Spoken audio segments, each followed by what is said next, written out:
O Brasil foi um dos 195 países que firmaram um Acordo do Clima em Paris no ano de 2015. Um compromisso em escala mundial no sentido de reduzir as emissões de gases de efeito estufa responsáveis pelo aquecimento global.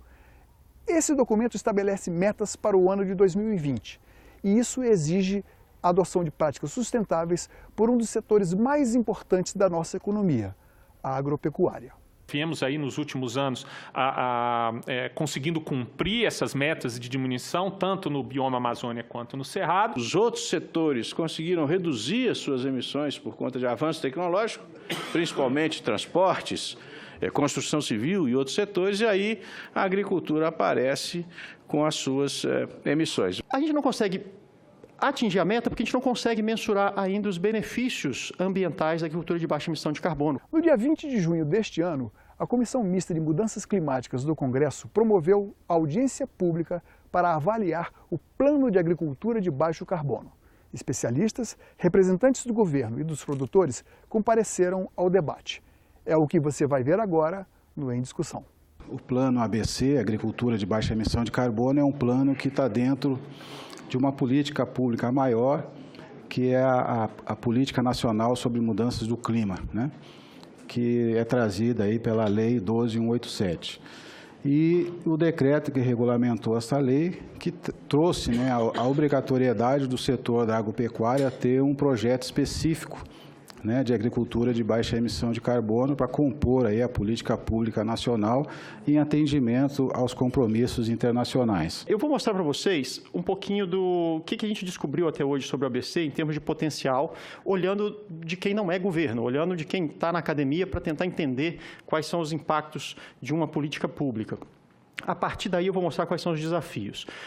A gente tentou responder a seguinte pergunta: quanto custa atingir as metas do Plano ABC para a sociedade brasileira como um todo, considerando todos os efeitos diretos e indiretos de se intensificar a agropecuária de forma sustentável? Considerando que vai haver mais produção de alimentos, que preço de alimentos vai mudar, que vai mudar a exportação, que vai mudar o balanço entre os setores em termos de competitividade, e quais são os potenciais impactos ambientais medidos em emissões. Então, a gente quis avaliar esses custos econômicos e impactos ambientais de adotar duas das metas do Plano ABC: recuperar 15 milhões de hectares de pastagens degradadas e expandir ILPF em 4 milhões de hectares. Das 6 grandes metas do ABC, essas são apenas duas, mas são duas que estão sendo muito visadas hoje. A questão do plano e da implantação do programa ABC, ela vem a passos, já foram mais curtos, hoje passos mais largos, ao atingimento dos objetivos, tanto aqueles que nos couberam enquanto grandes contribuidores para as emissões de gases de efeito estufa natural na atividade agropecuária em si, como também aqueles efeitos indiretos que são a diminuição do desmatamento, que nós já viemos aí nos últimos anos conseguindo cumprir essas metas de diminuição, tanto no bioma Amazônia quanto no Cerrado, mas a visão, venho hoje aqui trazer a visão do produtor rural, que é outra ponta disso, de todo esse esforço de implementação do plano e do programa ABC em si, dentro da propriedade rural brasileira. O programa começou em 17 de agosto de 2010, ele foi instituído pela Resolução 3896 do Conselho Monetário Nacional, então ele já começou um pouco depois do início da safra, cuja vigência se dá a partir de 1º de julho de cada ano. Então, devido aos percalços e aos ônus dos pioneiros e do início de todo o programa novo, para internalizar dentro dos agentes financeiros, então teve uma baixa contratação, inclusive pela falta de conhecimento dos próprios demandantes do crédito. Então, na safra 10/11, nós tivemos 31 contratos e foi numa crescente. Fomos criticados por muita gente, todos nós que estamos aqui defendendo a agricultura ABC. Isso é o maior chute que eu já ouvi na minha vida. Ora, chute de 10 milhões de hectares, com 15 bilhões de reais aplicados, com incremento e intensificação produtiva. Quem está falando isso é de uma irresponsabilidade enorme, né? Sem ver o progresso que o país está fazendo com isso. Segundo ponto foi a inversão também que aconteceu na Amazônia. E o terceiro ponto importantíssimo do ABC é que funcionou exatamente o papel que o governo tem que ter: indutor de coisas boas. A gente hoje é uma potência em que o agro e que o ambiental não estão completamente casados. Essa é A agricultura de baixa emissão de carbono é a única política entre todas as ambientais que é consenso entre o setor produtivo e o setor ambiental. Então, eu acho que é nela que a gente tem que mirar nossas fichas. A agricultura de baixo carbono incorpora técnicas como o plantio direto, que é o seguinte: em vez de revolver o solo, as sementes são colocadas sobre a palha em decomposição após a colheita da safra. Uma outra prática importante é a integração lavoura-pecuária-floresta. Merecem destaque especial a recuperação de pastos degradados e a preservação de fontes de água. São tecnologias que têm um processo de sustentabilidade embutidos nela, não é de ontem, isso tem mais de 30 anos. São práticas que poupam terra, ou seja, disponibilizam terra para outras atividades dentro da propriedade. Então, são altamente sustentáveis, né? Vendo a diferença de um nível para o outro, só que o uso da terra continuou praticamente o mesmo, mas o nível tecnológico foi muito grande, né? Então, são informações que dizem que são tecnologias que poupam terra. As ações que nós propusemos na nossa NDC, incluindo o programa ABC, fontes renováveis de energia, aumentando na sua participação, fim do desmatamento, a gente vai perceber que fica um gap em que a gente não consegue atingir a meta da NDC de Paris.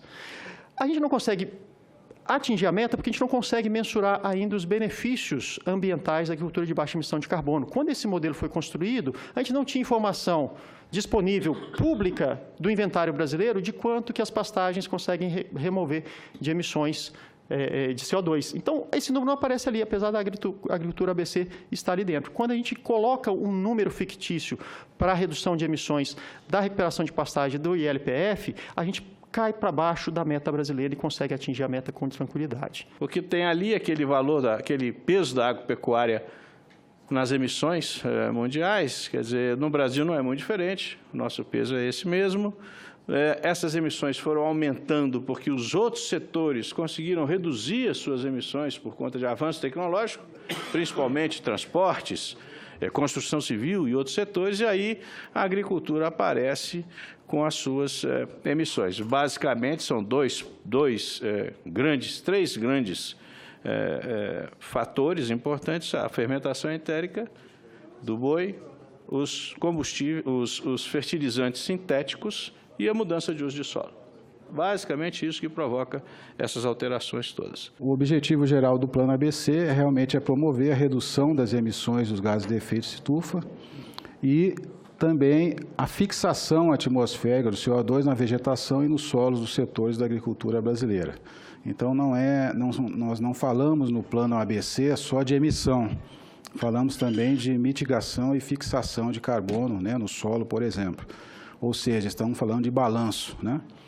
E as emissões são decorrentes, mas com as práticas sustentáveis de produção, nós conseguimos minimizar esse efeito e até mesmo nos tornar credor em muitos aspectos, né? Em termos de resultados ambientais, os resultados são excelentes. Na média, a gente conseguiu chegar num resultado, por simulação econômica, de que cada 1 hectare de pastagem recuperada não fica como 1 hectare de pastagem recuperada. Cerca de 30% a 33% desse hectare, 0,33, vira área que você pode aposentar para cumprir com o Código Florestal, ou você pode colocar outras culturas em cima, ou você pode colocar floresta plantada lá. Por que isso acontece? Porque intensificar 1 hectare de pastagem degradada é produzir muito mais boi por hectare e a gente não tem toda essa demanda de carne para tudo isso de boi. Então, a área acaba sendo utilizada para outro fim. Porque o Brasil tem 15 milhões de hectares de pastos degradados. Não são 15 milhões de hectares, são 48 milhões de pastos degradados. A meta é 15. A meta é 15. Os levantamentos, nós levamos anos... Pesquisa é um negócio interessante, porque os números vão surgindo e aí aparecem números exorbitantes. Aí agora, depois de alguns anos, esses números começaram a convergir. E nós estamos chegando mais ou menos a 172 milhões de hectares de pastos no Brasil, com 48 milhões de pastos degradados. E uma ressalva, 120 milhões de hectares de pastos bons. Esses pastos bons têm uma capacidade de fixação de carbono muito grande e que é compatível com a neutralização da emissão de metano do boi. O inventário de gás de efeito estufa, ele só leva em consideração a emissão, ele não leva em consideração a remoção. Então, agora nós estamos tentando colocar, junto com o pessoal do Ministério da Ciência e Tecnologia, o balanço. E é aí que se destaca a agricultura ABC, é no balanço. Então, nessa situação, só nessa situação, se nós conseguirmos mostrar que, e já conseguimos, cientificamente nós já mostramos, o Brasil adotar isso e os órgãos internacionais concordarem, nós já atingimos a meta. Qual foi o impacto econômico que a gente descobriu do Plano ABC, da gente cumprir a meta do Plano ABC até 2020? Dependendo da forma como o recurso é captado ou é emprestado para os agricultores para adotar essas metas, a gente tem um ganho ou uma perda por habitante no Brasil de cerca de cada um desembolsar R$ 3,70 em um ano para fazer cumprir a meta, ou até receber, na verdade, R$ 41 a mais em termos de consumo, se a forma como esse recurso for aplicado for a forma mais eficiente possível. Mesmo que o custo fosse, a gente tivesse esse custo negativo, R$ 3,70 por habitante brasileiro para fazer essa política de 15 milhões de recuperação, 15 milhões de hectares de pastagem recuperados, me parece um custo muito baixo, comparado com outras políticas que a gente já fez mensuração de impactos econômicos antes.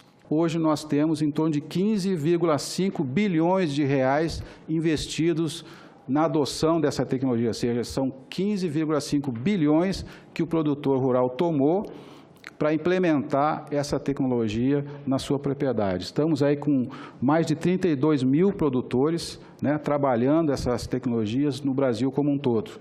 Nos hectares de floresta, né, nós temos aí, vamos recuperar 12 milhões de hectares de floresta. Tem dois caminhos. O primeiro caminho, área de preservação permanente, principalmente as APPs hídricas e as áreas de reserva legal. A discussão de área de reserva legal ainda é um pouco confusa, ainda traz uma certa insegurança na compensação, como é que essa coisa vai ser feita, mas as APPs não, são obrigatórias, tem que ser feito. Se nós conseguimos recuperar esses 12 milhões de APP hídrica, a gente triplica ou quadriplica a quantidade de carbono fixado. E aí nós vamos ter moeda de troca para pôr na mesa, que é o que a China está fazendo hoje. A China está reflorestando muito, muito, reduzindo termoelétrica e reflorestando muito. Embora tenha mostrado avanços significativos, a agricultura de baixo carbono enfrenta dificuldades. Nem sempre o orçamento previsto é suficiente para suprir as necessidades de quem produz. E os especialistas advertem, é preciso melhorar a informação para que os produtores entendam as vantagens do sistema. Lamentavelmente, o Plano ABC, na sua concepção, garantiu o recurso para a linha de crédito, né, que o doutor João Cláudio vai comentar aqui mais especificamente. Mas para o custeio do plano, que é o custeio onde a gente consegue promover cursos de capacitação, de alinhamento, sensibilização de produtores, estabelecimento e manutenção de unidades demonstrativas, que é muito importante, porque o produtor, às vezes, ele só acredita vendo a tecnologia acontecer. Então, isso a gente não tem garantia de recurso, e o pouco recurso que tem, ele sofre contingenciamentos, né? A gente também depende, e seria muito interessante, ter emendas parlamentares para que a gente tocasse alguns projetos importantíssimos, como também alguns levantamentos em nível nacional que a gente precisa. No plano ABC, se você somar aquela linha... A linha desse gráfico, ele vai perfazer um total de 26,8 bilhões de reais oferecidos aos produtores rurais e uma contratação de 14,8 bilhões de reais. Ou seja, aproximadamente 55% dos recursos programados, eles foram aplicados. As razões, a gente pode aqui realizar um painel, um seminário, uma audiência só para isso, para tentar explicar ou evidenciar o porquê desse descompasso entre a oferta de recursos e a aplicação de recursos. Quanto desses 6 bi foi provisionado para o Ministério da Agricultura ou para o MDA para tocar o plano? Provavelmente menos de 10% desse recurso. E ainda assim a gente conseguiu fazer o ABC funcionar. Tá certo? Ele vai atingir as metas? Provavelmente de emissões, sim. As metas quantitativas de 15 milhões de hectares de pastagem recuperada, não sei. Eu acho que talvez não. Não sei se todos sabem aqui, mas o papel do BNDES não é o de formulador de políticas públicas.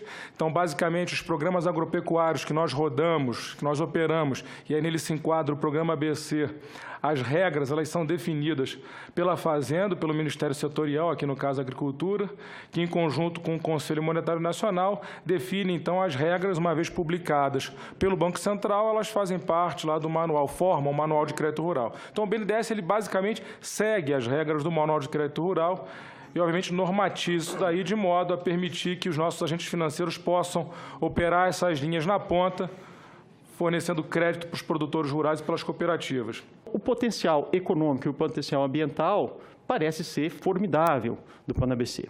Aí vem a questão dos desafios. Como é que está indo o Plano ABC? O nosso olhar de academia, olhando para o plano, fazendo entrevistas com produtores, investigando com dados secundários, conversando com o pessoal do Ministério, conversando com produtores rurais, é o seguinte: esse gráfico traduz muito bem os desafios gerais do Plano ABC. O programa, que é a linha de crédito, tem sido aproximadamente, hoje, cerca de 1% de todo o plano agrícola brasileiro, de todo o crédito rural dado para a agricultura brasileira.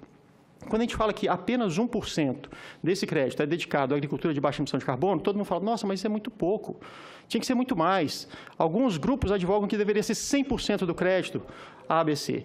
Mas, apesar de ser apenas 1% do crédito disponibilizado para o ABC, esse dinheiro não é todo tomado pelo agricultor. Então, a gente tem uma série de desafios que estão associados a um baixo volume de crédito dado para isso e nem assim esse volume de crédito é todo tomado. Aí vem as perguntas, mas por que esse volume não é todo tomado? Faltava conhecimento, não só dos produtores rurais sobre o que é uma agricultura sustentável, o que é uma agricultura de baixo carbono. Faltava informação de que, olha, isso aí não é só bom em termos de sustentabilidade, mas também em termos de resultado financeiro, isso era importante ser colocado. Mas os próprios bancos, eles viam muita dificuldade em operar o ABC. O ABC ele mudou um pouco a lógica de apoio, né, principalmente dos programas agropecuários, que sempre focou muito em itens financiáveis, e o ABC era um objetivo, um objetivo financiável, que era o objetivo da redução da emissão de gases de efeito estufa. E com isso, você via uma série de obrigações acessórias a esses programas que faziam com que ele se destacasse dentre os demais, como, eu vou colocar a palavra que os bancos sempre utilizaram, um programa mais difícil de ser operado que os demais programas. A gente percebeu que na hora de executar o plano, a batata quente de execução do plano ficou na mão de um agente só, chamado Ministério da Agricultura. O MDA, desde 2015 para trás, ele sumiu na implementação do plano. Ele não apareceu na implementação do plano, que é um dos grandes problemas de governança do plano. E eu vou mostrar onde especificamente que ele sumiu, tá? E aí, todos esses caras aqui, todos esses órgãos, instituições participaram do plano. Tem sociedade civil aqui, tem instituição privada e tem o poder público. Na hora de implementar, esses agentes não tiveram tão engajados nessa implementação. O foco para o produtor rural e o que ele quer ver na ponta para entrar dentro de um agente financeiro e falar, eu quero me associar a esse projeto de produzir mais, com melhores usos de recursos naturais e emitindo menos, é competitividade, é adicionalidade. Eu preciso mostrar para ele a vantagem que ele tem em acessar recursos para que ele possa aplicar desempenhar toda a ação dele dentro da sua propriedade rural, maximizando o uso dos recursos naturais. Se a gente vai perguntar para os produtores o que eles acham, isso aqui é um resultado da rede de fomento e ele bate muito com resultados que a gente fez de estudos de caso lá do Observatório ABC. Quase todos os estados colocaram entre as 3 primeiras dificuldades para se tomar o ABC por parte do agropecuarista é a falta de conhecimento ou a incerteza se o investimento que ele vai fazer na transformação da produção dele vai retornar. Isso é simplesmente falta de conhecer o que é o ABC. A Embrapa já está cansada de ver que o ABC dá resultado, traz retorno para o agropecuarista, mas falta, por parte do produtor, o conhecimento disso. Se a gente adiciona outros elementos que nós temos estudados, não só o agricultor desconhece o plano a fundo. O setor privado, financeiro e público financeiro que empresta o dinheiro para o agricultor, o operador do crédito, ele tem receio, ele conhece menos sobre essa linha de crédito. É uma linha de crédito muito mais holística, de um sistema produtivo e não de uma finalidade de investimento. Então, isso torna o crédito muito menos palatável para o agente financeiro emprestá-lo. Ele geralmente foge dele. E a gente tem vários casos anedóticos de que o setor financeiro fica com medo de emprestar e oferece outra linha de crédito para o produtor rural. Só com essas informações que a gente tem mais de 4.000 municípios nos biomas Cerrado e Mata Atlântica, tá?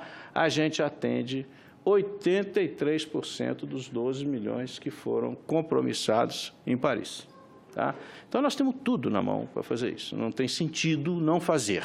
nós estamos dentro de propriedade privada, dos 66,3%, deputado, que o senhor colocou, de vegetação nativa na atividade no Brasil como todo, em vegetação nativa preservada, 33,2% está dentro de propriedade privada, ou seja, metade dela é responsabilidade do proprietário privado no Brasil. Esse mesmo proprietário privado, 57% dessa é vegetação nativa voluntária, fora PP e reserva legal. Nós precisamos que isso seja valorizado. Então, a gente entra aí, acho que é até uma das propostas que a gente tem aqui, a questão do pagamento por serviços ambientais, que precisa ser discutido nessa casa. A gente precisa dar andamento aos projetos de lei que tratam de pagamento por serviços ambientais, porque o produtor rural ele tem um ativo muito grande, né? E esse ativo ele deve ser valorizado, né? E o meu medo é o que a gente está perdendo de oportunidade. Se a gente olhar todas as responsabilidades que vão recair ou que recaem sobre a agropecuária brasileira em termos ambientais, das políticas mais evidentes, Código Florestal, agricultura de baixa emissão de carbono e acabar com o desmatamento ilegal, quando a gente coloca a quantidade de ativos ambientais que estão sendo preservados ou serviços ambientais por trás dessas iniciativas, pensando aqui só carbono, mas imagina conservação da água, biodiversidade, amenidades ambientais. Se a gente conseguir algum dia olhar para todos esses benefícios ambientais e de alguma forma quantificá-los, tá certo? E colocarmos eles no rótulo do produto ou na imagem da agropecuária brasileira, aí sim a gente tem a chance de ser a potência agroambiental do século XXI. O Em Discussão fica por aqui.